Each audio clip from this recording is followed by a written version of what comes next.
hello, guys. Welcome to another segment of Money Talks. We are very excited today to have one of our strategic partners, Dearborn Partners, present to you today. You're going to hear very little from me today. I will be handing things off to our one of our people, our very capable back office people with Raymond James, Jake Fleischer. You guys met him last month, I believe, or month before last. He was a part of our Zoom meeting. So with that, I'm going to go ahead and turn it over to Jake, and Jake will tell you a little bit about himself, especially those who did not attend, did not meet Jake last time. You'll get to learn a little bit about Jake, and then he will make the introductions of our guest speakers for today. So with that, I turn it over into the hands of Jake Fleischer. Thanks a lot, Rod. I appreciate it. And first off, hello to everyone. I certainly do appreciate your time. Just to quickly introduce myself, my name's Jake Fleischer, originally from the southern part of the United Kingdom. I've been with Raymond James Financial going on about 5 years now. I started off in the headquarters in St. Petersburg, Florida, and then more recently moved over to the West Coast. I actually currently live in San Diego, and I'm absolutely loving it out here. So hopefully I'll get to meet some of you in person at some point when we do an event like this in person. Now, just to briefly, I know I kind of talked about it a little bit more in detail last time we did the webinar, but Asset Management Services, the department that I work in, we're just one of many, many departments at the headquarters in St. Petersburg. At the headquarters, we have roughly 5,000 full-time employees fully dedicated to helping our advisors like Rod across the country. In Asset Management Services, we have roughly 450 full-time employees. And one of the biggest responsibilities that we have for the firm is what we call manager research and manager due diligence, where we travel around the world to find the best money managers in the world. And we have Dearborn Investments on the line today, Dearborn Partners, and they are certainly somebody that we consider one of the best US, domestic individual stock pickers that specialize in dividend paying stocks. So it's really good that we've got two representatives from Dearborn on the line today to talk about current market conditions and how they run their portfolio. But just quickly, I think Rod and I mentioned this on the last webinar. By no means does this mean that Dearborn is the perfect solution for you. This is purely based on educational purposes. So hopefully you find this helpful today. And I know we've got another couple of webinars coming up. We have one with Brown and we also have one with American Fund. So I hope you can all make that. And just one thing before I turn it over to Roger, if you take a look at your screen, you should see a Q&A box. I'm going to be monitoring that throughout the webinar. So any questions that you have on current market conditions or specifically towards Dearborn, type those in. As soon as you click enter, it's going to populate and I'll address them as they come in. So again, thank you for your time, and I hope you find this helpful. With that being said, I'll turn it over to Roger Diaz at Dearborn. Thank you for your time, Roger.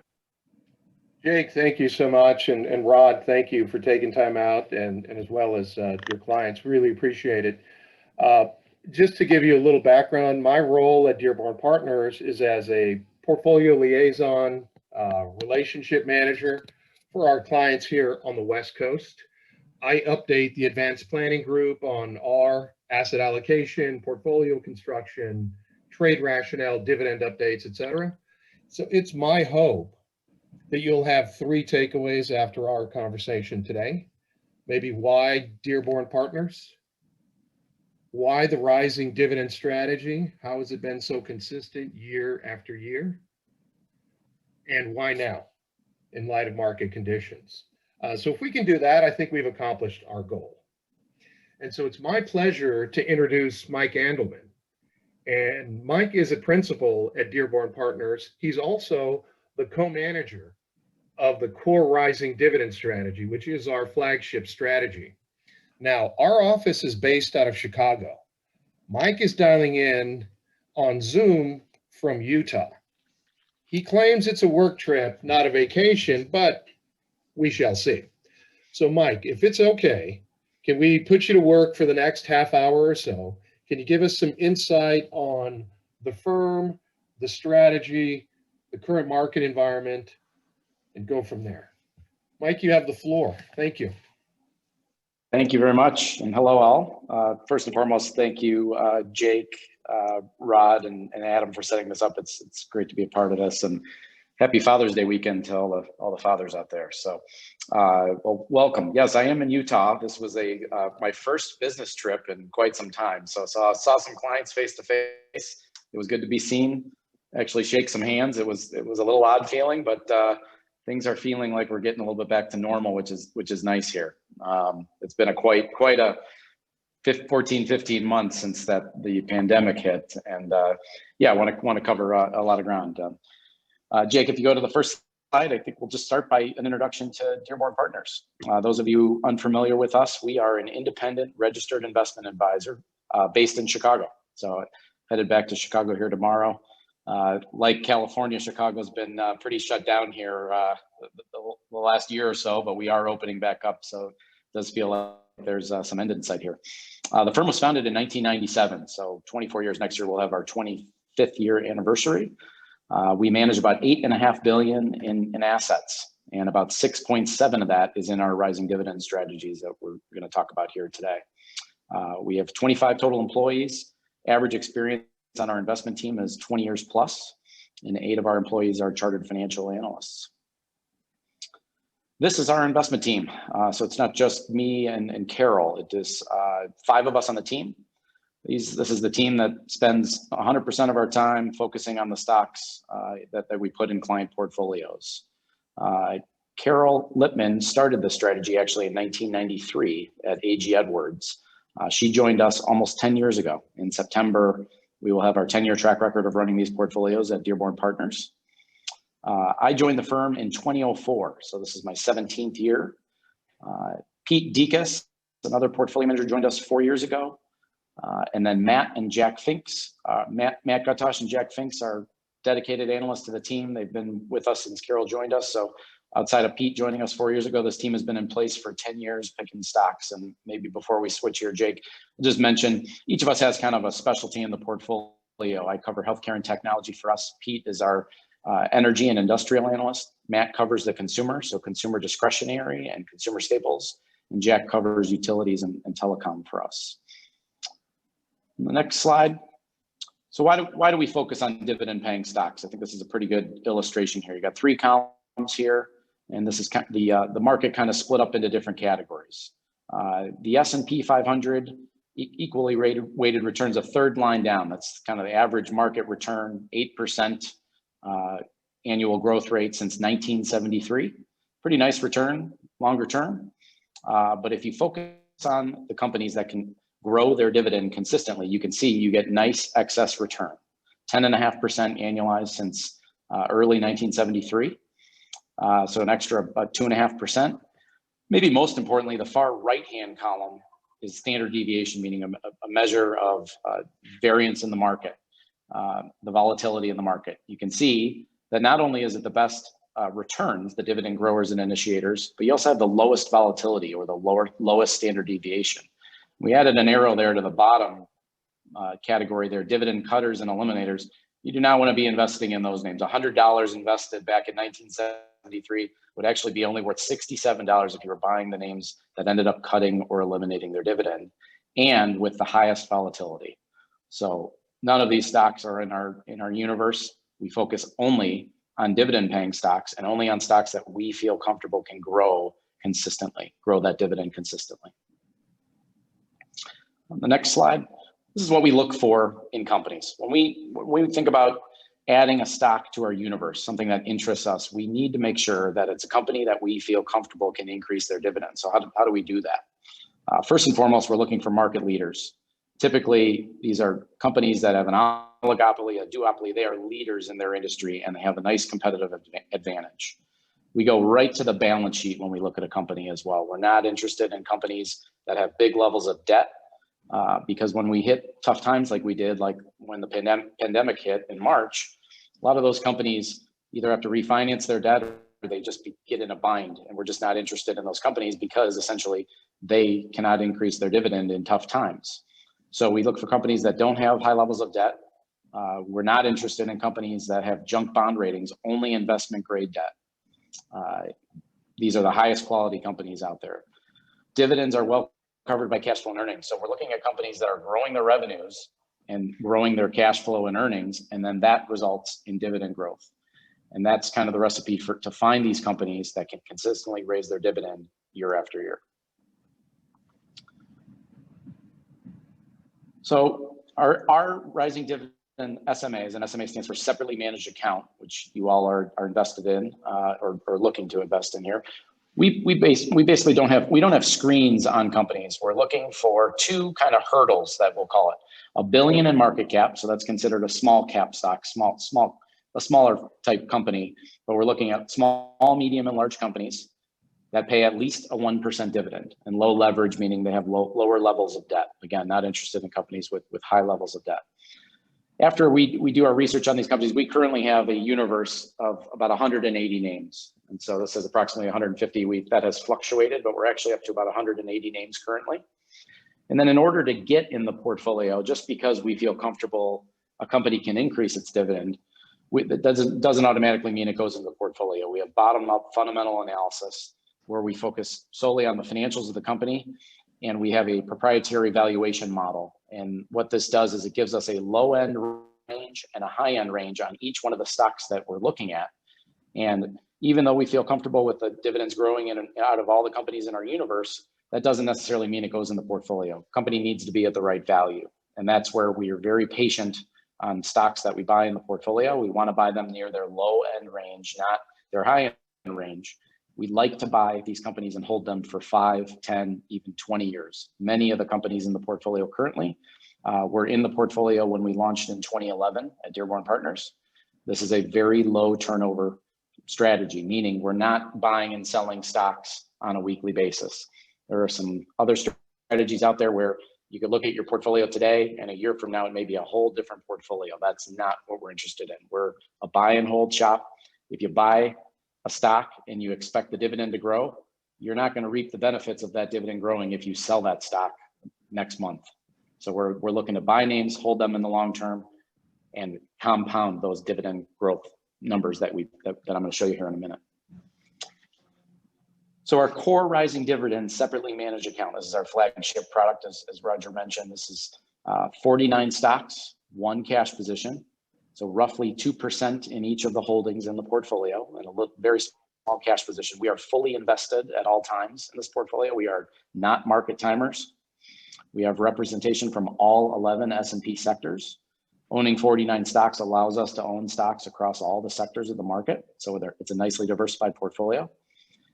And we are targeting a dividend yield in the portfolio, meaning dividends paid in your account, greater than what the dividend yield is on the overall market, the S&P 500. And just for reference, the S&P 500 currently has a dividend yield of about 1.4%.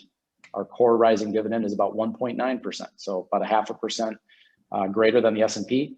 But the key for us is we're looking for that dividend growth. So this is not a high dividend paying strategy. We think it's a very conservative number, but a nice dividend payment to you. But that dividend stream should grow. And our target for the portfolio is in the mid to high single digits for that dividend growth. And we have attained that for the last decade, every year for the last 10 years. And this is the result actually here for the core rising dividend portfolio. One of the ways we measure success, not only are the stock prices moving higher and doing well for our clients, but we want to see that dividend growth. So here this bar chart shows you actual dividends paid on a $200,000 account since inception. And you can see started at about $6,700 for a $200,000 account. It has now doubled. This year, we will see this number north of 13,000. So that is a compounded annual growth rate of about 8%. And again, the goal of this portfolio, the core rising dividend portfolio, is upper single digit dividend growth. And it's worth noting, and I have a slide on here that will point out that this year, our average dividend increases out of the portfolio have been about 10%, just over 10%.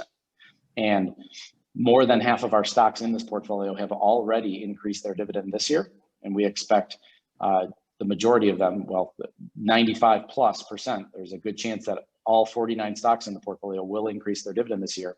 And the numbers we are seeing thus far, we've been very pleased with. We're seeing actually an acceleration in dividend growth here this year as companies have a better idea of what's happening with their businesses as the economy reopens.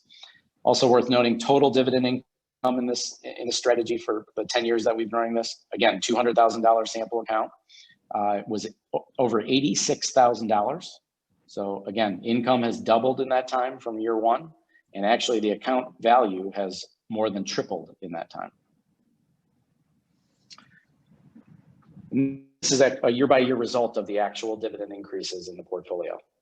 You can see here, back to 2012, we had a couple of years of 13, 12, another 12% year. A little bit of a slowdown, but still in our target as the economy was growing in the 2010s.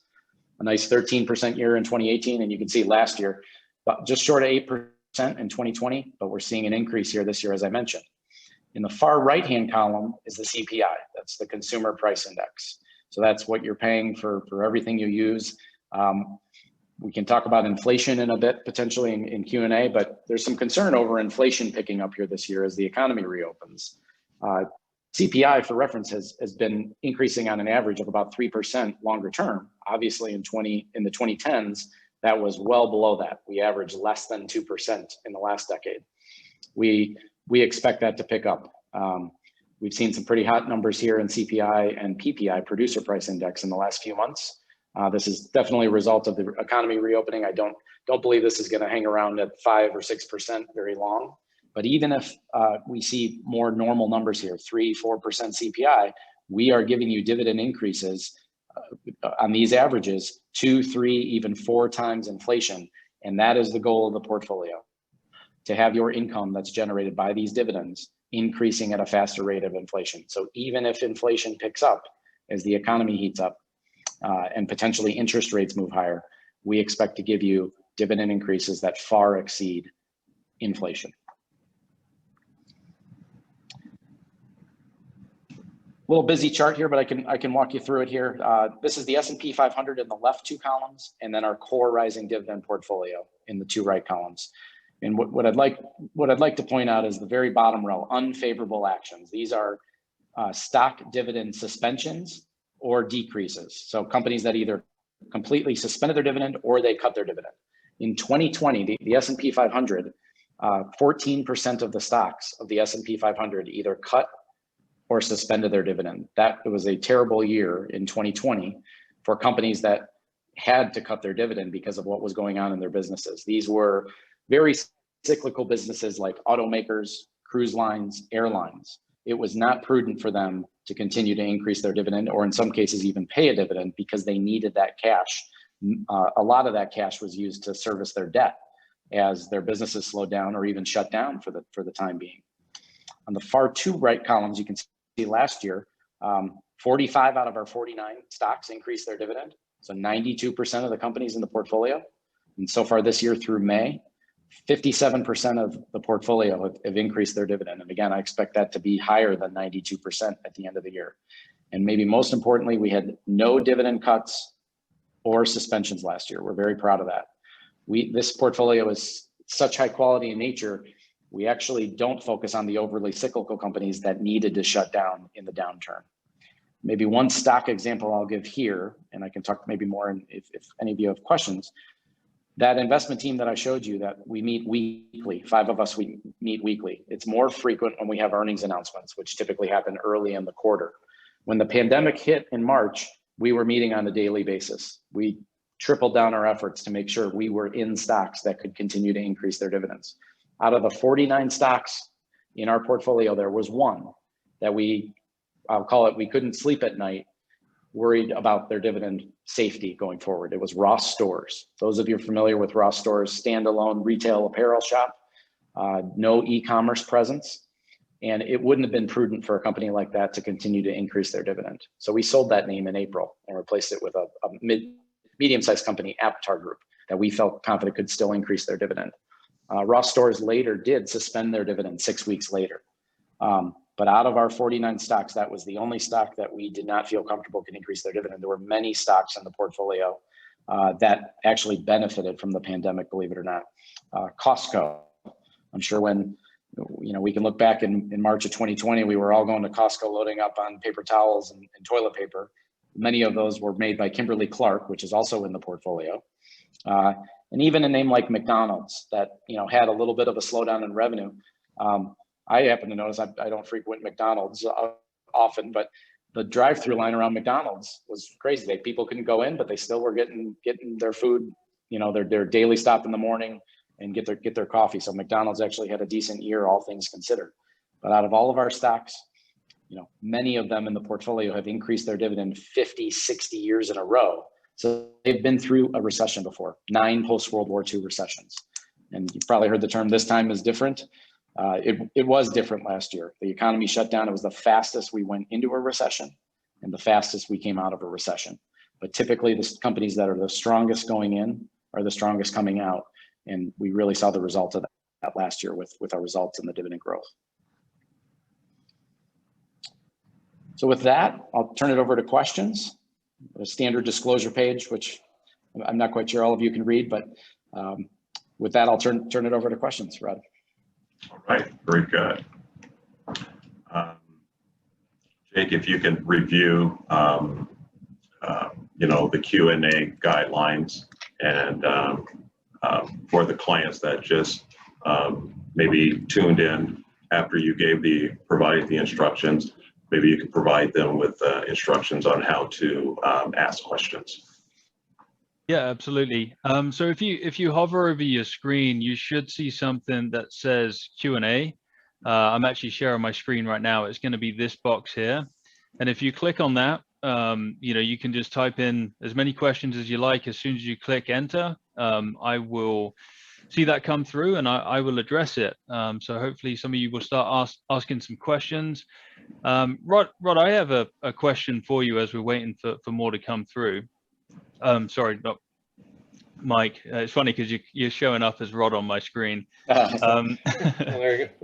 Yeah, one question that I have is, right now we, have roughly 10,000 baby boomers, retiring every day, and a lot of people look to dividend paying stocks to supplement their retirement income.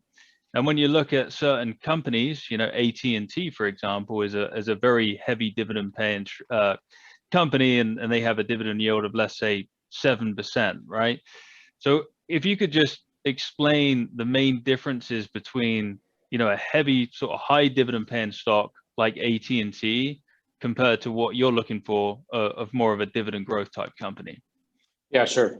Great question, Jake. So yeah, the net result of our portfolio is the dividend yield of about 2%. So we own names that may pay a 4 or 5% dividend in the portfolio, but the aggregate is about 2%. So this is not a high dividend paying strategy. Again, the key is growth, because if you build a portfolio that has a 4 or 5% dividend yield, you're giving up some of the upside that the equity markets can give you. We realize, equities are a risky asset class. We are trying to be the most conservative and taking the least amount of risk as possible.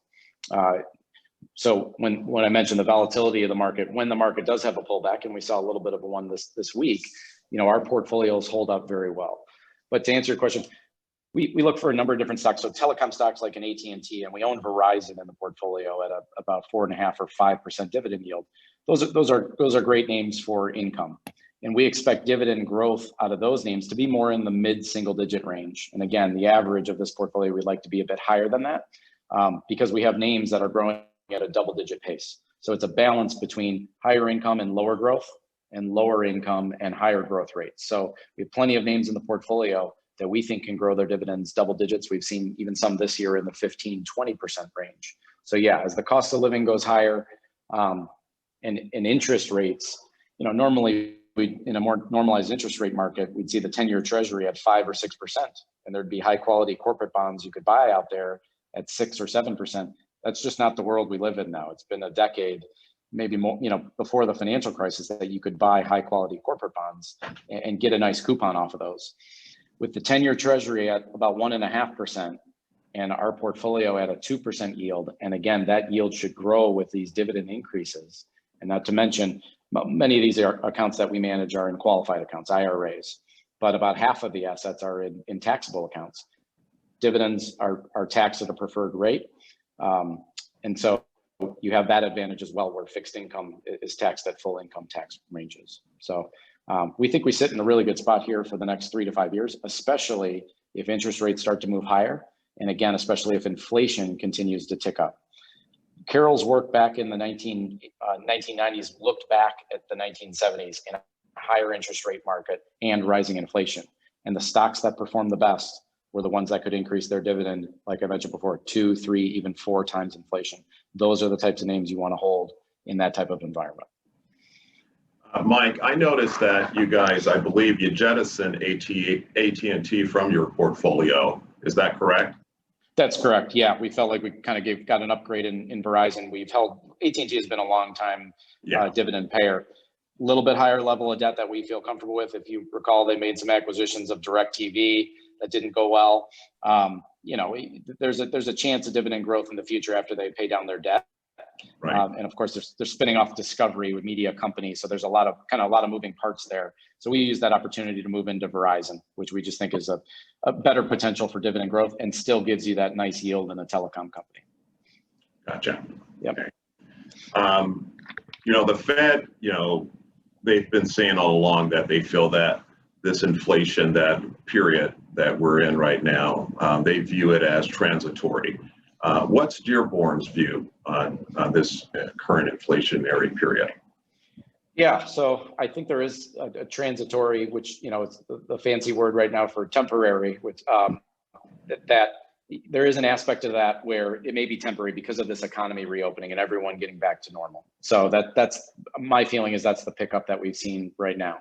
Now, you know, this may sound crazy, but we actually welcome inflation with our portfolio because of how it's structured. And so, you know, like I said before, if inflation starts to average a little more than normal in the 3 to 4% range, and again, we've seen, you know, possibly a temporary number here in the 5% range. If we see inflation 3.5%, 4%, we're pretty, you know, I think we're pretty nicely positioned for what's to come in the next 3 to 5 years. And you know, that's always been the structure of this portfolio. Good. And yeah, earlier this week, the Fed said they're going to watch the data. So it's not just 1 or 2 months of data before they make a move. You know, the market was a little soft here the last few days because there is a potential for the Fed to increase interest rates. Probably doesn't happen until 2023. But I think some were thinking Fed's just going to sit on the sidelines for a long, long time. But again, rates are still so low. We don't think this will really slow down the economy. It's not like we're talking about moving the Fed funds rate from, you know, next to nothing up to 5%. They'll do it in a measured way. And they also, you know, they talked about watching the data and not really predicting where things are going. So they need to see some targets move higher and multiple months, if not quarters, of hotter data in the U.S. economy and inflation numbers before they start to increase rates. So I think I think it'll be a very, very slow process here. So you think that the Fed sticks to their guns and in terms of that 2023 date, or do you think they could potentially tighten sooner? I think they could potentially, and I think the way that happens is if the back half of this year, GDP forecasts for the back half of this year are greater than I've ever seen in my career. So I've been in the business since '99, and you haven't seen really data like we're supposed to see coming up for decades. Even, you know, I don't think we've seen numbers since the '80s where GDP growth was this high potentially. So a lot of things need to happen to hit that 8% or even 9% GDP number.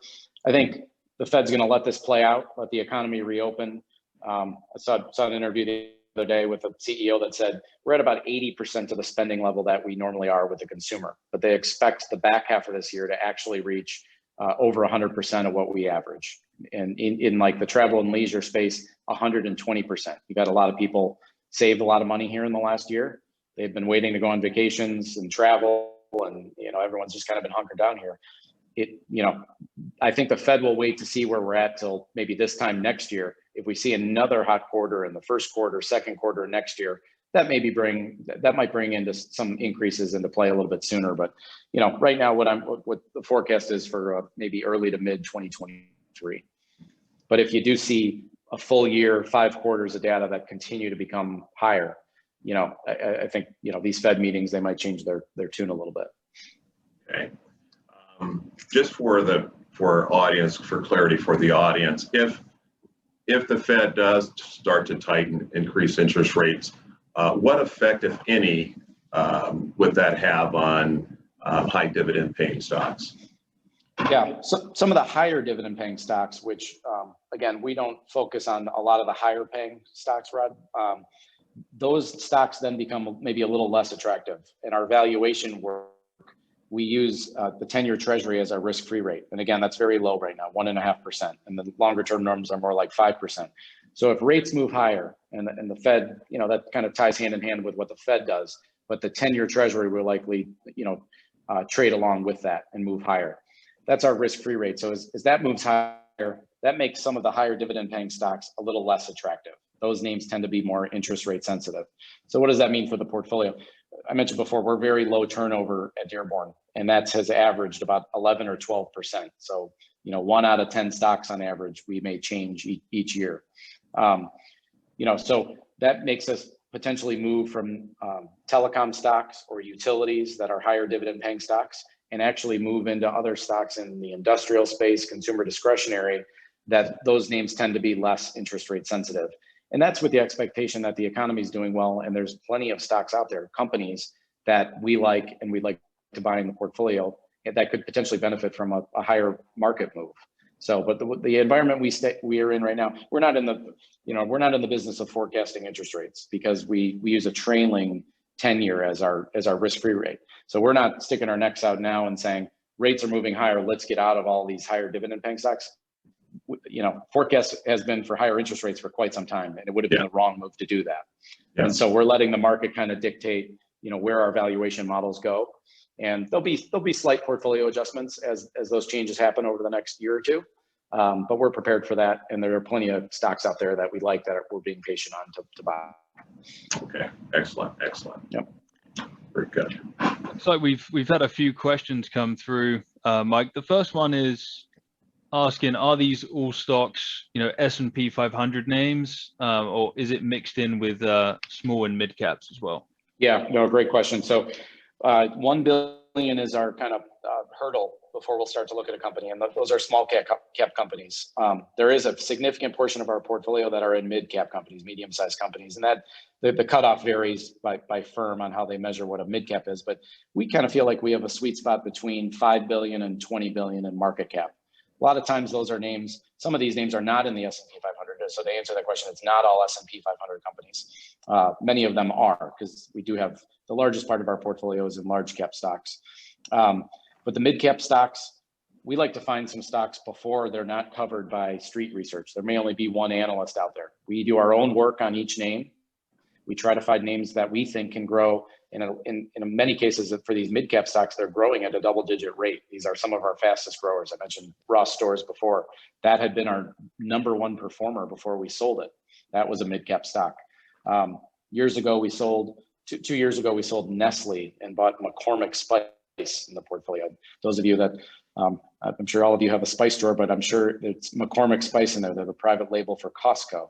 So we moved out of a mega cap consumer staple company, food company in Nestle, and bought McCormick. And that was just the right time to do that. It's a smaller, faster growing company, still paid a nice dividend, and that dividend has grown nicely since we bought that name. So there's little adjustments we make like that, where there may be a competitor out there, smaller company that's growing faster. We add it to our universe. If it's at the right valuation, we'll buy it.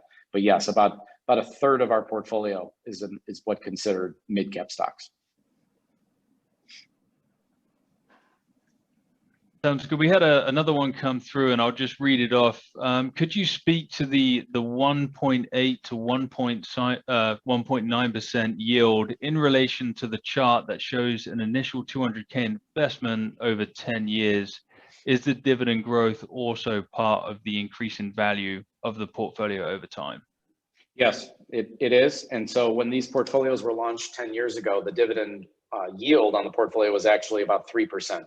So if you do the math, $200,000 account, 3% yield, that was a little over $6,000 on that account. And then you can see that bar chart that's grown from 6,000 to about 13,000 this year. So while the dividend yield is lower now, and that's a result of prices moving higher, the market has tripled since then. So unfortunately, you can't get that 3% yield anymore. However, we feel like with interest rates where they're at, even lower than they were a decade ago, this is still a very, very competitive portfolio, and that dividend growth should continue to move along that bar chart up and to the right.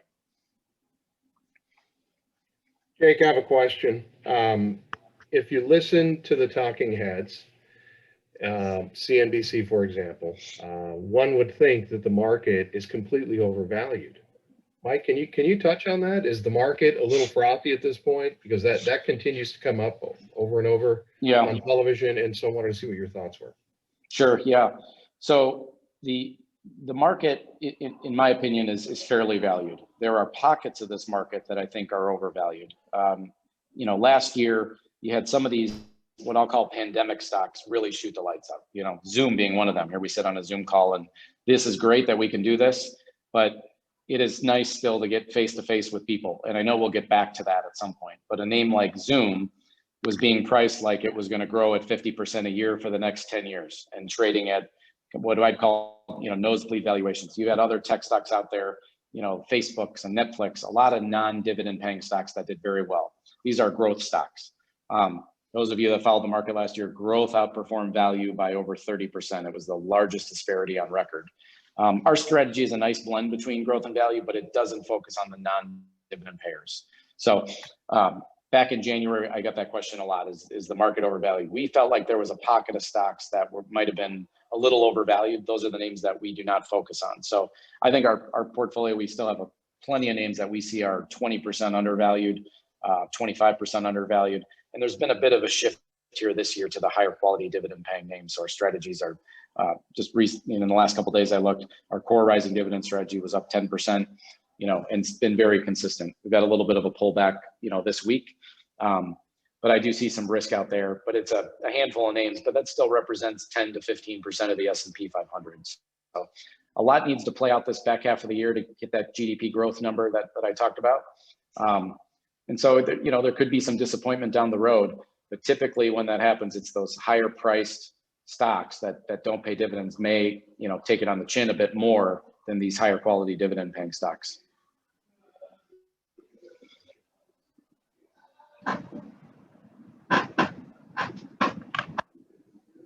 Sounds good. That looks like we've answered all the questions that have come through so far. Do you have any other questions that you wanted to ask, Rod?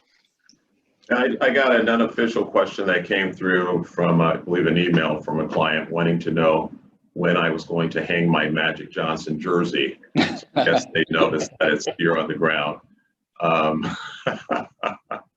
Well, hopefully I'll get that hung up here sometime soon, along with the Kobe jersey. Okay. So yeah, that's good. Yeah.